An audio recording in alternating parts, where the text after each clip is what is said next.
Bienvenue dans ce séminaire de webinaire Comment évoluer le ROI d'une plateforme de gestion de la relation fournisseur.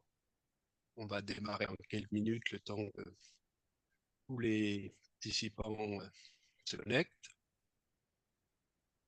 Là, ce que je peux déjà vous dire, c'est que nous organisons ce webinaire parce que nous vous rencontrons régulièrement dans vos services chats. Nous rencontrons des dizaines, voire des centaines de services chats. Votre job, vous, c'est d'acheter, c'est de procéder à ces achats. Le nôtre, vous regardez travailler.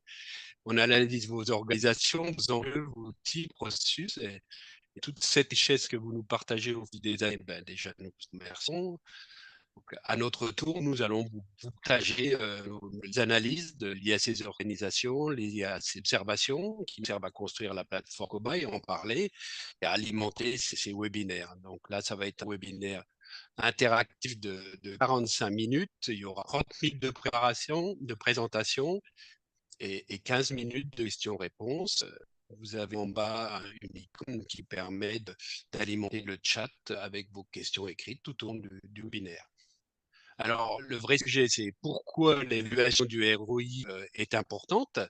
Eh bien, parce que ce ROI détermine, si vous voulez établir le plus en amont possible dans vos projets, il est primordial pour que vos projets soient retenus, vos dossiers d'opportunité soient convaincants vis-à-vis de vos dirigeants, de vos directions. Et c'est pour ça qu'il est important de travailler ce ROI. Et c'est pour ça que nous avons posé aujourd'hui ce webinaire donc sur le ROI d'une plateforme de gestion de la relation fournisseur.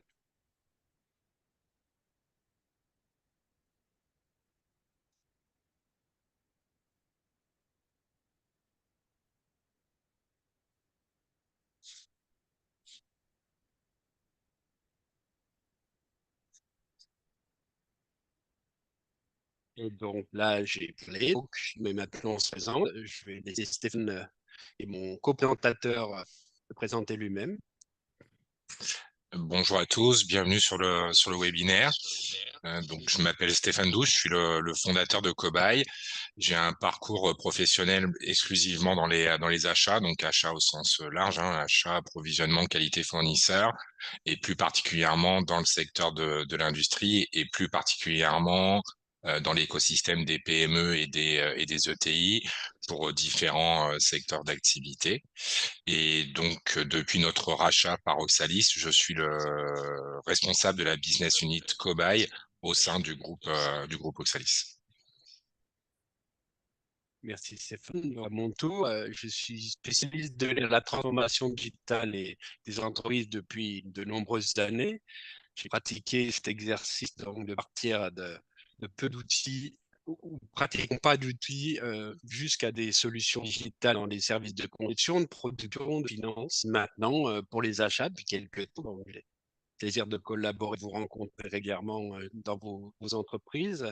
Et la vente de solutions digitales, c'est bien sûr des plateformes. Donc, on va vous parler de la plateforme, mais aussi tous les services qui permettent de faciliter l'adoption. Donc, c'est sur ces sujets-là que je me suis spécialisé ces dernières années et plus particulièrement les services d'achat. Alors, peut-être vous expliquer en quelques mots le périmètre couvert par la plateforme Cobaye. Donc, Cobaye, c'est une solution de gestion de la relation fournisseur, ce qu'on appelle plus communément le SRM pour le Supplier Relationship Management, et qui est focus sur ce qu'on appelle le source to contract, c'est-à-dire tout ce qui est en amont et qui est en aval du transactionnel, en fait, qui est pour nos clients industriels la plupart du temps porté par le ERP.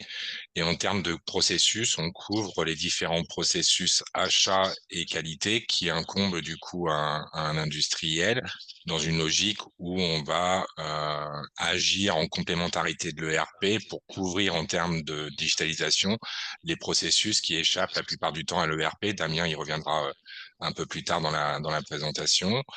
On se caractérise aussi par le fait de travailler principalement, pas que, mais principalement pour le mid-market. Donc, encore une fois, des grosses PME et des ETI industrielles, sans filtre en termes de secteur d'activité. Comme vous le voyez en bas de l'écran, on a des références clients sur différents secteurs d'activité, que ça soit la fabrication de meubles, l'automobile, la chimie, l'aéronautique, les matières les matières plastiques ou le domaine de la défense et de l'électronique. Donc, toute activité qui est concernée par des achats de production rentre en fait dans la cible de la solution Cobaye.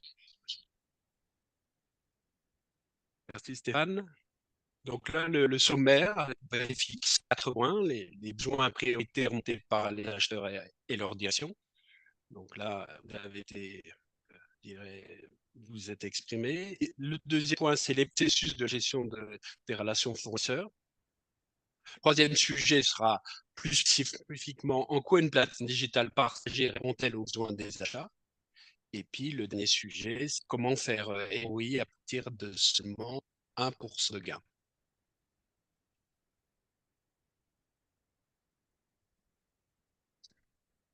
Alors les besoins prioritaires montés par les acteurs direction, ils sont au nombre de c'est dans un premier temps réduire les coûts en intégrant le coût global d'acquisition, la notion de savings. En termes de sourcing, c'est la capacité à recruter de nouveaux fournisseurs. En général, il y a plusieurs raisons qui peuvent se cumuler d'ailleurs pour réduire l'empreinte carbone avec les problématiques de relocalisation, pour introduire des innovations en services ou en produits et pour réduire la dépendance aux fournisseurs. Le troisième point, c'est mieux connaître et évaluer les fournisseurs pour réduire l'exposition au risque, la notion de risque management. Et enfin, le quatrième besoin, la quatrième priorité, c'est garantir le respect des obligations légales, sociales, réglementaires et environnementales.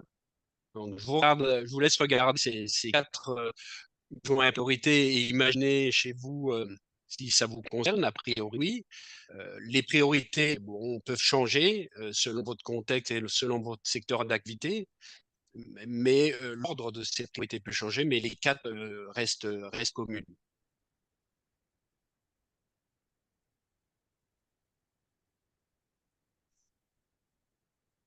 En ce qui concerne les processus de la gestion des relations fournisseurs, là, je vous pose un diagramme à lire horizontalement depuis la gauche avec les besoins de vos demandeurs, jusqu'à la droite, l'évaluation de performance et risques.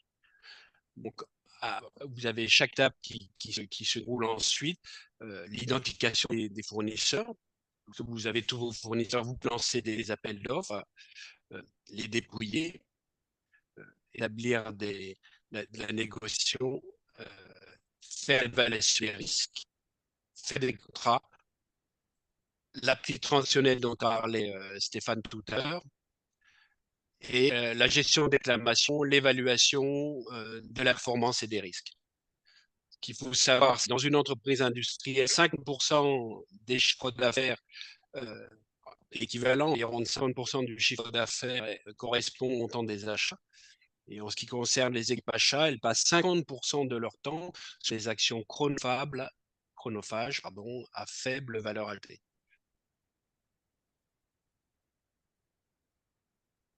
Donc effectivement, dans la continuité de ce qu'évoquait Damien, et comme je l'évoquais tout à l'heure dans ma présentation de la solution, le propos d'une solution SRN Source to Contract dans l'industrie, c'est d'agir en complémentarité de l'ERP pour digitaliser les processus qui échappent à l'ERP et qui exposent bien souvent les collaborateurs achats et qualité à devoir traiter ces processus avec de la bureautique. Clairement Excel, pour ne pas le citer, et puis la messagerie.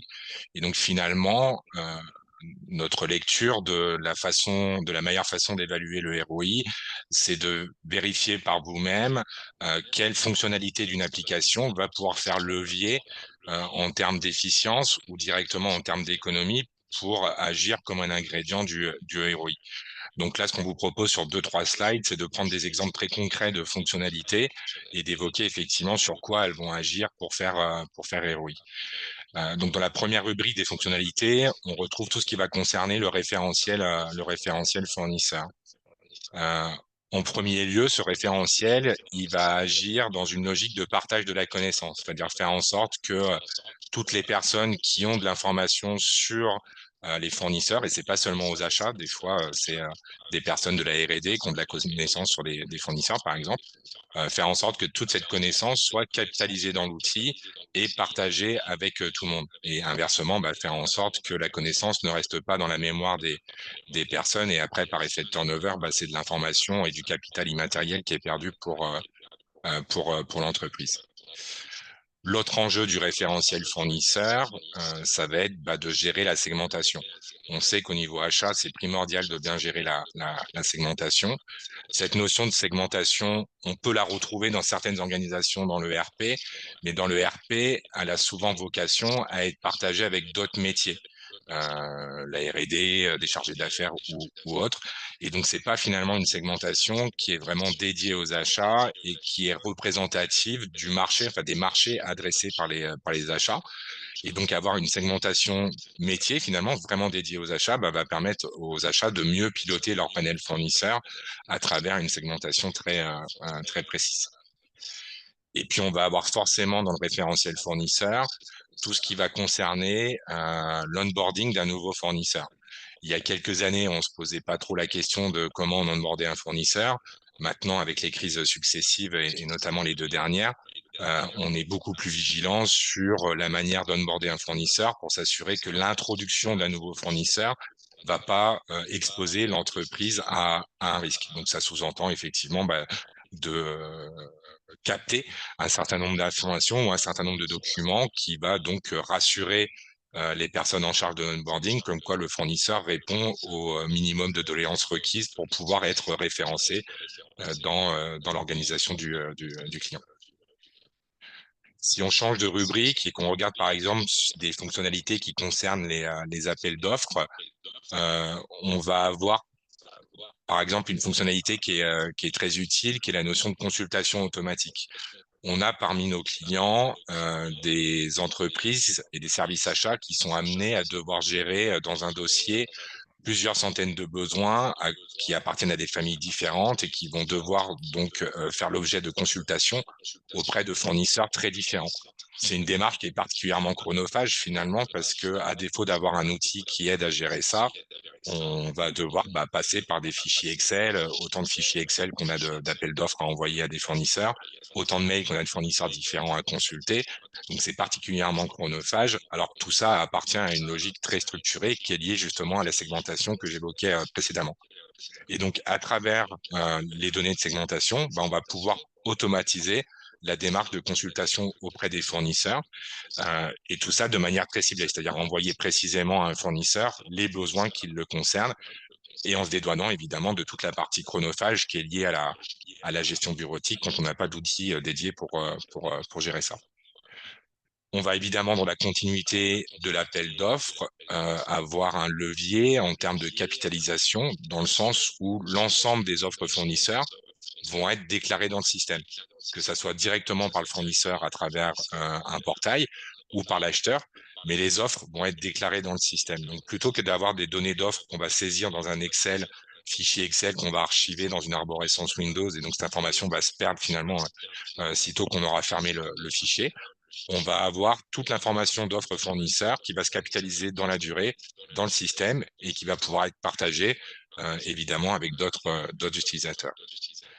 Dans la même logique, on va pouvoir historiser et automatiser le dépouillement des offres.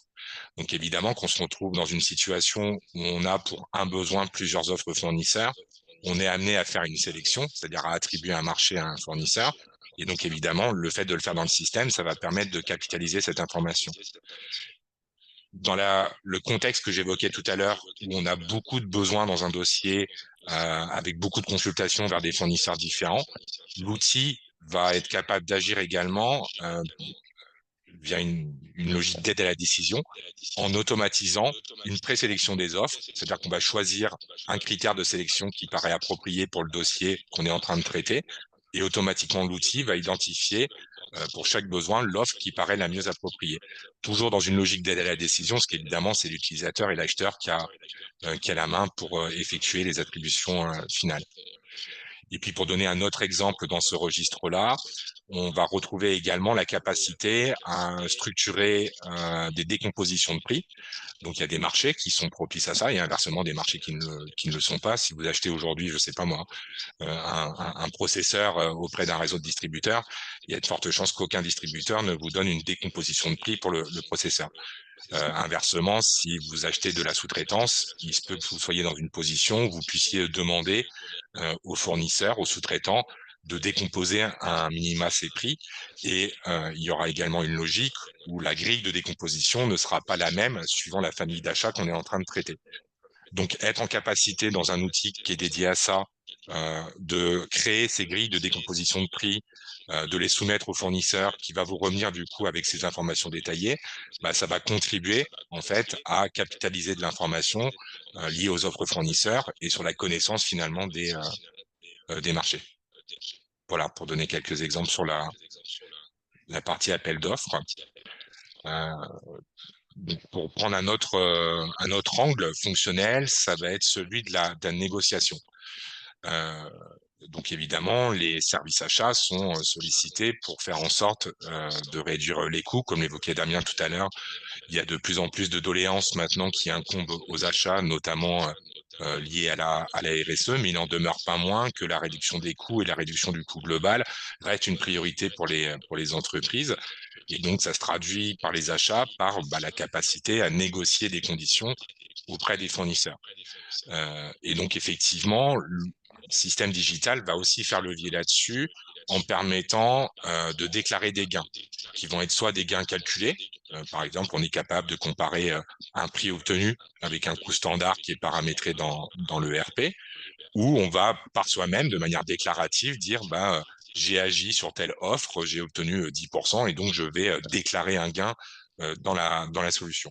Que ça soit un gain d'ailleurs ou un coût évité, mais globalement pouvoir calculer ou déclarer tout ce qui est de l'ordre du résultat lié à des négociations opérées par les acheteurs avec les fournisseurs. Et donc valoriser finalement la contribution des achats à la performance de l'entreprise, parce que comme l'évoquait Damien tout à l'heure, dans les structures industrielles, on a 50% du chiffre d'affaires qui est consacré aux achats. Donc, gagner quelques points sur les achats, évidemment, ça fait levier tout de suite en termes de profitabilité. Pour, don pour donner un autre exemple sur la partie négociation, qui n'est pas forcément exploité par tous, mais par quelques entreprises malgré tout, c'est la gestion des RFA, des remises de fin d'année. Donc là, pour ceux d'entre vous qui connaissent la mécanique ou qui la pratiquent, c'est un processus qui est assez complexe parce qu'il y a énormément de règles de gestion à appliquer finalement sur une RFA. Est-ce qu'on va considérer uniquement des notions de chiffre d'affaires ou est-ce qu'on va considérer des notions de volume? Comment vont être définis les paliers? Est-ce que c'est un pourcentage sur le chiffre d'affaires ou est-ce que c'est un prix lié à une unité de volume? Est-ce qu'il va y avoir des règles d'exclusion parce que le fournisseur ne veut pas accorder de RFA sur un marché qui a été négocié peut-être directement avec un donneur d'ordre? Enfin, voilà, c'est une mécanique qui est assez compliquée. Et donc, on va pouvoir, dans un outil qui est disposé à gérer cette fonctionnalité, faire tout ce paramétrage-là pour pouvoir calculer automatiquement les montants de RFA à date, les montants de RFA projetés, et évidemment aussi se mettre en position de réclamer en temps et en heure les RFA auprès des fournisseurs. Donc voilà, pour donner quelques exemples sur la rubrique négociation. Pour donc du coup aborder la deuxième rubrique qui est l'évaluation des risques. Donc là, on est dans un sujet qui est pleinement d'actualité. C'est ce que j'évoquais un peu tout à l'heure, c'est-à-dire que les crises successives, et notamment les deux dernières avec la Covid et la guerre en Ukraine, a mis en exergue comment une entreprise pouvait être dépendante de ses fournisseurs et comment un fournisseur à risque pouvait mettre l'entreprise dans une situation délicate, ce qui amène du coup évidemment les services achats et qualité fournisseurs à appréhender le risque le plus tôt possible dans la relation. Donc fonctionnellement parlant, ça va se traduire par la nécessité de récolter un certain niveau d'information et un certain niveau de documents. Et donc, c'est un exercice qui est particulièrement chronophage, en fait, pour les entreprises, parce qu'on peut avoir pour une entreprise plusieurs centaines de fournisseurs à gérer et par fournisseur plusieurs dizaines de documents à récolter. avec pour certains de ces documents, des documents qui vont être assujettis à des renouvellements suivant des périodes de validité. Donc ça rend la chose en termes de gestion plutôt compliquée et chronophage. Et donc là aussi, le digital va faire levier, puisque finalement, on va pouvoir automatiser la collecte de documents, faire en sorte que le dépôt des documents s'opère sur la plateforme directement par le fournisseur et gérer également automatiquement tout ce qui est lié à la relance, donc faire des relances préventives ou curatives auprès des fournisseurs en exploitant les dates de fin de validité des différents documents. On va évidemment agir sur la gestion des risques en proposant une grille d'évaluation des risques qui va être complètement paramétrable par le client, c'est-à-dire que le client va pouvoir définir lui-même quels sont les critères qui rentrent dans son évaluation des risques et faire en sorte que on systémise une évaluation des risques comme on systémise aujourd'hui une évaluation des performances. Il n'y a plus beaucoup d'entreprises aujourd'hui qui n'opèrent pas au moins une fois par an, au moins pour les fournisseurs principaux, une évaluation des performances sur les critères au moins classiques que sont le respect de la qualité et le respect des délais de livraison. Et donc, du coup, cette logique d'évaluation systémique, elle va se répéter, mais sur des critères qui sont plutôt orientés risque, comme par exemple la solvabilité financière du fournisseur, la dépendance économique que je peux avoir avec le fournisseur. Et cette évaluation des risques, on va pouvoir la manœuvrer avec des évaluations qui sont portées par le service achat ou portées par le service qualité, mais on va pouvoir alimenter au moins certains éléments via l'écosystème des data providers. Pour reprendre les deux exemples de risques que je connais tout à l'heure sur la solvabilité financière ou la dépendance économique, on a sur le marché aujourd'hui un écosystème de data providers, donc ça va être des Altares, Dun & Bradstreet, Credit Safe ou autres, qui sont capables en fait de proposer de l'information et notamment du scoring lié aux tiers, donc lié aux fournisseurs. Et ces data providers proposent ce qu'on appelle des API, donc des interfaces de programmation sur lesquelles on va être capable de se connecter pour récupérer en fait de l'information liée aux fournisseurs de manière dynamique, avec la possibilité de remonter des alertes dans le système dans une logique où un fournisseur dans le temps serait en train de se dégrader. Et puis, on peut considérer également que l'évaluation des performances, c'est aussi une grille de lecture de l'évaluation des risques. Un fournisseur qui, sur la durée, a une performance qui se dégrade en termes de respect de la qualité ou en termes de respect des délais, ça traduit possiblement une difficulté dans l'organisation qui est peut-être un facteur de risque. Et donc, c'est important d'être en capacité de pouvoir analyser ce signal, que ce soit un signal fort ou un signal faible. Pour rebondir sur un autre exemple en prenant une autre fonctionnalité, on va retrouver également tout ce qui concerne la gestion des contrats. L'enjeu sur les contrats, il peut être assez simple finalement, c'est de faire en sorte qu'une entreprise ne soit pas engagée dans un contrat contre son gré en fait finalement. Et donc l'idée, ça va être de faire en sorte que une solution digitale soit capable de recevoir toutes les déclarations de contrat qui existent auprès des différents fournisseurs et d'avoir pour chaque contrat les dates de fin de validité ou les dates d'échéance de résiliation qui sont déclarées.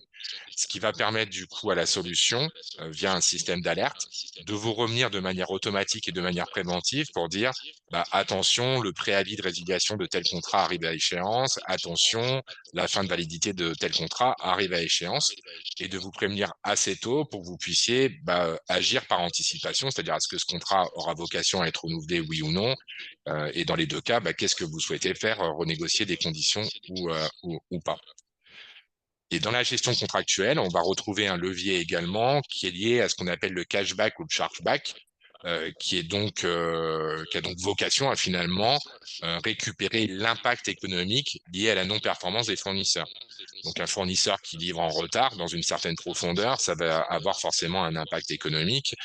Et pareil, un fournisseur qui livre une matière ou une pièce non conforme dans une certaine profondeur, ça va avoir aussi un impact économique pour l'entreprise. Donc évidemment, l'enjeu dans un premier temps, ça va être de faire en sorte qu'on puisse dimensionner ce montant-là et puis se mettre en capacité de réclamer ce montant auprès des fournisseurs et de suivre dans quelle proportion vous parvenez à récupérer ce montant auprès des fournisseurs. C'est un sujet, le cashback, qui peut faire levier à lui tout seul dans certains cas. On a une étude de l'AFNOR qui est disponible sur notre site web si vous souhaitez la télécharger, qui expliquait que la non-performance fournisseur dans l'industrie pouvait représenter entre 1 et 3% du chiffre d'affaires. Donc évidemment, ça varie en fonction des contextes, mais même si on prend le seuil le plus bas à 1%, ça représente une valeur absolue qui est pas négligeable.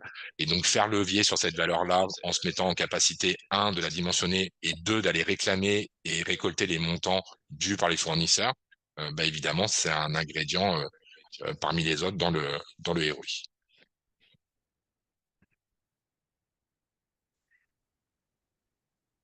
Pour donner d'autres exemples également fonctionnels, donc tout ce qui concerne les commandes, les factures et les paiements, étant un acteur, nous, du source to contract, on ne traite pas ça fonctionnellement parlant dans l'outil. Nos clients industriels sont tous globalement équipés de systèmes ERP quels qu'ils soient, mais on va quand même avoir une valeur ajoutée à faire en sorte que l'information utile qui est dans le ERP soit disponible dans la plateforme Cobaye pour produire une vision à 360. Et donc, on sait gérer en fait des interfaces avec les éditeurs les systèmes ERP pour récupérer toutes les données qui sont liées aux commandes ou aux factures, enfin toutes les données utiles de l'ERP qu'on va du coup traiter dans le SRM. Pour revenir sur des fonctionnalités qui sont couvertes par les solutions digitales SRM, on va retrouver la gestion des réclamations.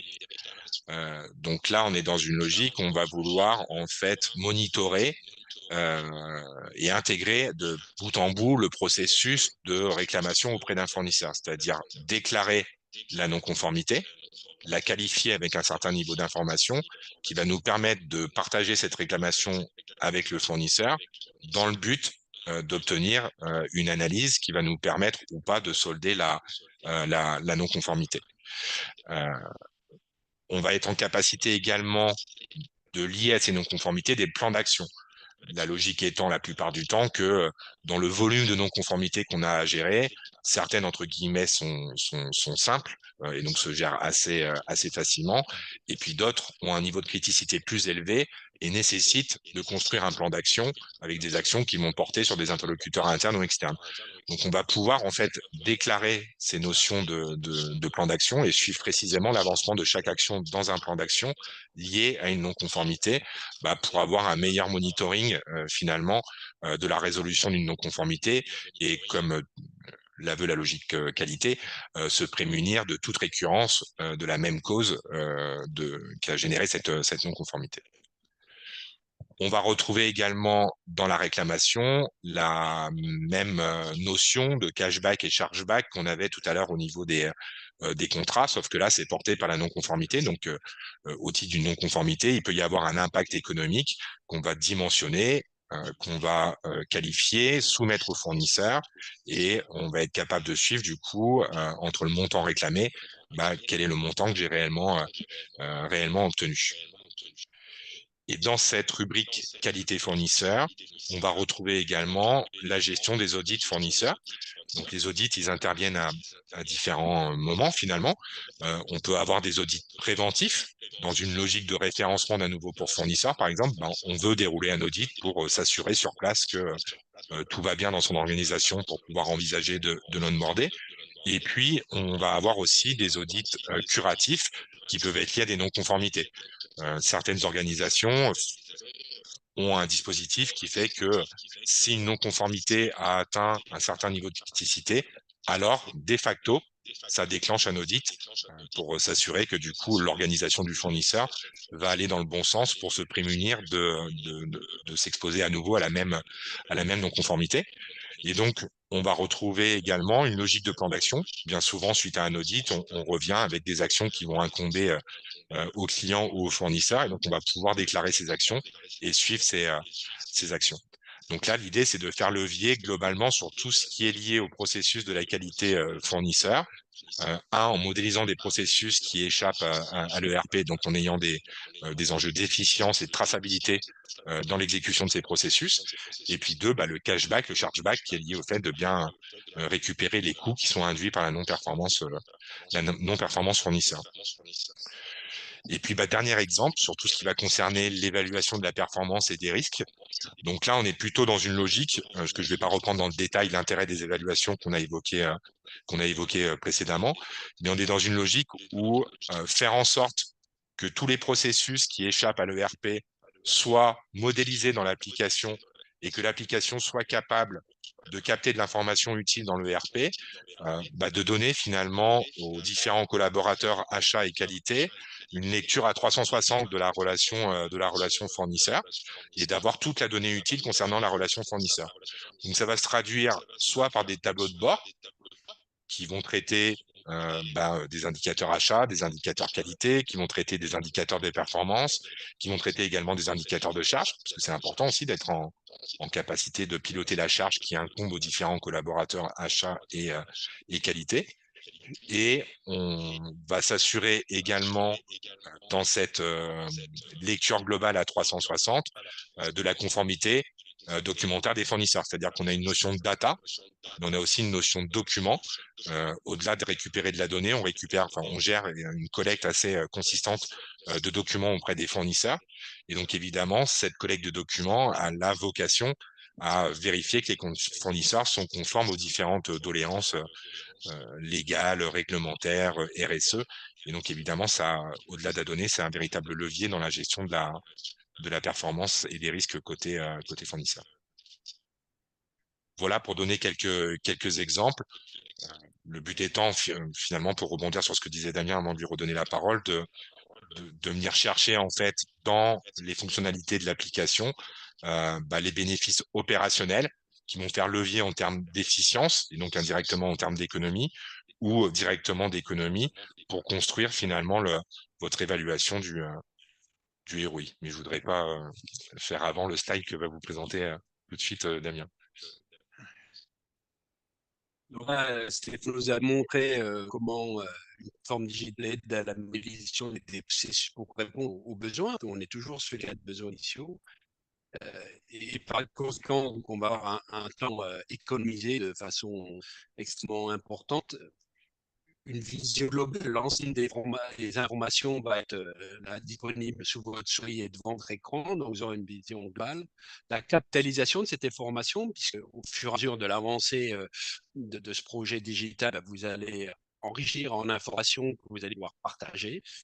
L'harmonisation des processus, si vous travaillez multi-site, multilingue, eh bien, une plateforme est un élément structurant extrêmement utile. Oui, le dernier point qu'on mentionne ici, mais qui n'est pas un détail, c'est toute la partie traçabilité et que ça vous permet vous-même de l'outil, de voir et aider vos auditeurs à avoir une vision précise des tâches que vous avez remplies, à quel moment, par les dispositifs numériques qui sont disponibles dans la plateforme. Donc, tous ces éléments qui s'ajoutent aux fonctionnalités qu'on vous a décrits donnent une idée de tous les gains que vous pouvez espérer et qui se cumulent au fil du temps. Donc, nous allons aborder justement à partir d'un exemple de comment, en 3 scénarios sur votre écran, vous voyez donc une entreprise qui réalise un chiffre d'affaires de 100 millions d'euros. On a choisi ce chiffre parce qu'il vous permet, selon votre taille, avec multiplicateur et diviseur, de vous faire une idée. Donc, toujours le même principe. Donc, dans la colonne de gauche, cette entreprise qui fait 100 millions d'euros, qui est environ 50 millions, 50% en achat. Dans certains domaines, ça peut monter jusqu'à 70%. Une masse salariale de 35 et des autres coûts à 10, ça nous amène à un résultat net de 5. Donc l'idée, c'est de montrer qu'avec un portefeuille achat qui est donc 50%, 1% d'économie, c'est quand même 100 000 euros. Et donc, dans la colonne du milieu, vous voyez que ce 1% d'économie sur les achats va se retrouver directement en réalité sur le résultat. Donc, on se retrouve avec plus de 10% d'augmentation du résultat. c'est toujours dans l'idée de comparer les scénarios les uns par rapport aux autres, ou de comparer avec votre direction les axes d'achat. Si on veut faire les mêmes 5% d'augmentation du résultat net, et bien, vous voyez qu'en partie supérieure du chiffre d'affaires, il faut augmenter les ventes de 10%. Bien sûr, on peut faire les deux, mais là, le sujet, c'est des achats.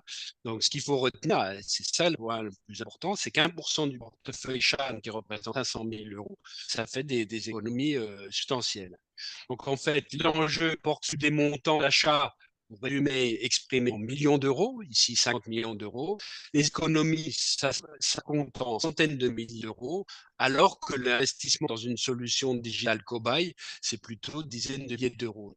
Ces ordres de grandeur, les mécanismes que vous pourrez bien sûr vous approprier dans votre cas, démontrent que dans 100% des situations, vous avez des gains qui sont extrêmement importants. Donc, ça vous permet de monter des dossiers d'opportunités qui sont convaincants vis-à-vis de votre direction, qui elle-même a faire des choix. Donc, ces retours d'investissement sont vraiment significatifs et donc sont de nature à convaincre direction, vos directions informatiques ou direction générale, que l'investissement dans une solution, c'est pas du confort, mais c'est bel et bien une amélioration effective de la profitabilité et ça de façon durable, la profitabilité de l'entreprise. Donc là, les services achats remplissent bien leur fonction de mettre l'entreprise en meilleure situation, tant d'un point de vue de la qualité des achats que de leur impact en termes de finances, la profitabilité. En agissant, peut-être pour compléter ce que tu dis, en agissant finalement sur l'intégralité de ce qui fait le TCO. Je prenais tout à l'heure un exemple sur tout ce qui est lié au chargeback et au cashback, donc tout ce qui est lié au coût de non-performance fournisseur. Le coût de la non-performance fournisseur, c'est pas quelque chose qui est identifiable aujourd'hui dans le compte de résultat d'une entreprise. On n'a pas une ligne qui s'appelle non-performance fournisseur. Il en demeure pas moins que c'est une réalité en termes de coût. Et donc, évidemment, l'idée, c'est de faire levier sur tout, c'est-à-dire sur quelque chose qui est lisible en termes de compte de résultat, donc la proportion achat sur chiffre d'affaires, mais aussi sur des coûts qui sont diffusés un peu partout dans un compte de résultat, qui sont liés notamment à la non-performance fournisseur. Et peut-être aussi, mais dans un autre registre, mais peut-être mettre face à face ce qui se passe dans la digitalisation de la relation fournisseur par rapport à la digitalisation de la relation client. Je suppose que beaucoup d'entre vous, pour ceux qui sont dans les services achats, vous constatez que les équipes commerciales de vos fournisseurs, quand elles se déplacent, qu'elles viennent vous voir, elles utilisent des solutions CRM. Donc, il y a un niveau de déploiement en fait des solutions CRM qui est bien plus élevé que les SRM. C'est normal, les marchés sont pas nés en même temps, donc forcément la croissance c'est pas fait en même temps.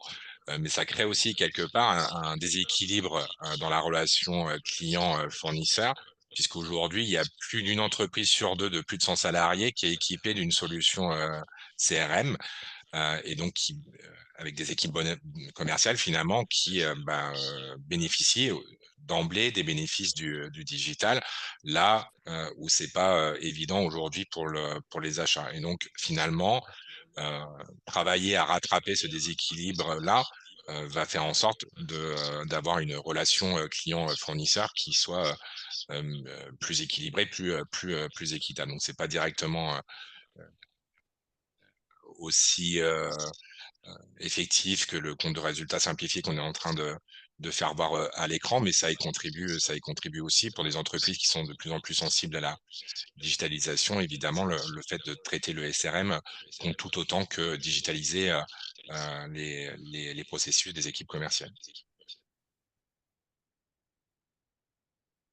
Merci Stéphane. Donc là, ça conclut cette présentation. Est-ce que vous avez des questions?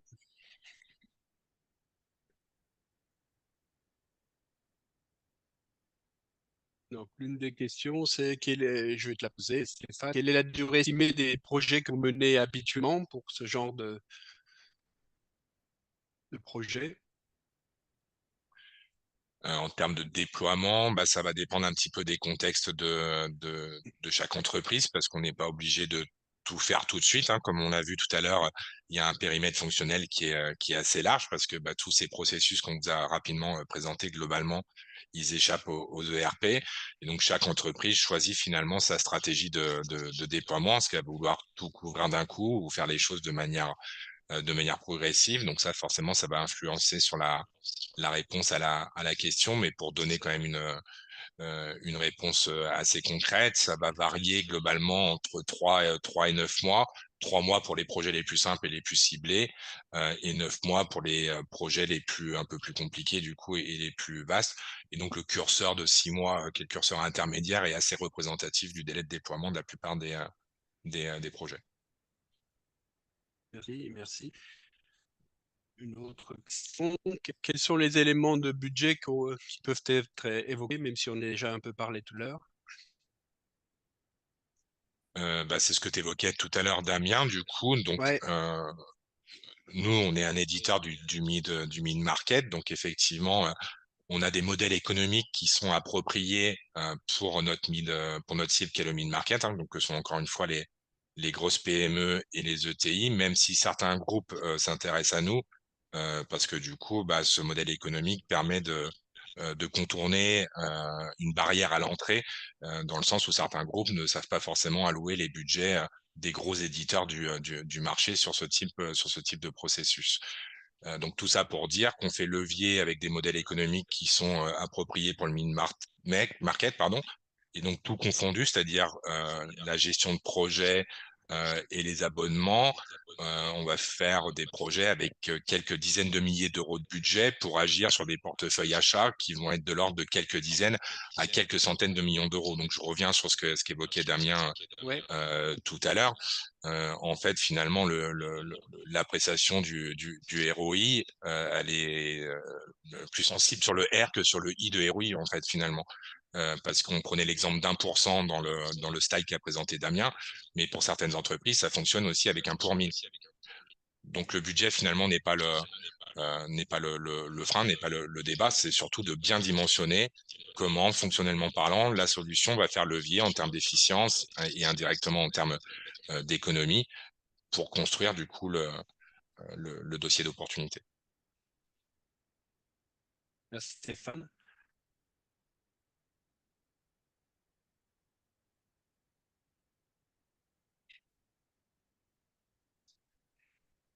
Je vois les questions qui arrivent, Michael. Y a-t-il des liens entre vos solutions et les ERP? Avec quel ERP avez déjà déployé cette solution? Alors oui, on a des liens avec les systèmes, ERP. Bah, on adresse différents systèmes ERP aujourd'hui, notamment, bah, ceux qui sont assez présents sur notre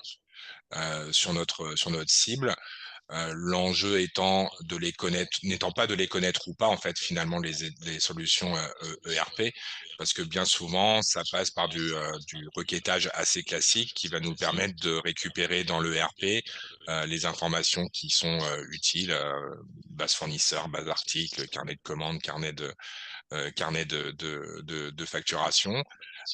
Et donc, à partir de là, la notion, d'ERP, elle est assez, transparente. En fait, on va être en capacité, quel que soit l'ERP ou les ERP, ce que Damien évoquait tout à l'heure, mais on a des clients qui sont dans des environnements multi-sites, multi-ERP, donc c'est une configuration aussi, bien particulière. On va être capable de s'interfacer avec ces systèmes ERP. Alors, pour en citer quelques-uns, parce que c'était la question, on a Sagix3, on a, Cegid dans les solutions de ERP qu'on retrouve assez souvent. Donc ça, c'est des solutions qu'on retrouve sur le mid-market, et sur le haut du marché, on retrouve d'autres acteurs ERP. Et Merci oui, Stéphane. c'est une solution SaaS, ouais. Je vois la question de Michael Denis. Oui, oui, oui. Et donc, oui, il y a un sujet qui, bien sûr, nous agite tous et nous agite aussi de fait, c'est la RSE. Quels sont les apports de la plateforme Cobaye sur la RSE? Est-ce que tu peux nous donner quelques premiers éléments d'information, même si c'est nouveau? Bah, pour ce qui concerne la RSE, notre rôle en tant qu'éditeur, c'est de se mettre en capacité, de collecter l'information. Ça rejoint un peu ce qu'on évoquait tout à l'heure dans la gestion des réglementations diverses et variées. C'est une nouvelle responsabilité qui incombe aux achats, qui se rajoute aux autres et qui se traduit concrètement par la nécessité d'aller récolter auprès des fournisseurs des informations et des documents. Donc notre rôle est principalement ici. Et là encore, il va y avoir possiblement l'intervention des data providers. Il y a un acteur sur le marché qui s'appelle Ecovadis, que vous connaissez pour la plupart d'entre vous, je suppose, qui produit en fait du scoring RSE lié aux tiers, donc entre autres aux fournisseurs. Et là aussi, on va pouvoir gérer par API des intégrations de scoring Ecovadis ou autres data providers qui traiteraient de la data RSE. Bien, merci Stéphane. Là, nous allons conclure et j'ai déjà un scoop qui rejoint la dernière question. C'est que le prochain webinaire sera celui de l'ASE. Donc, nous vous remercions d'avoir participé à ce webinaire. Donc, vous pouvez déjà réserver pour la suite pour le RSE. Je vous invite aussi à nous contacter si vous voulez qu'on prenne cette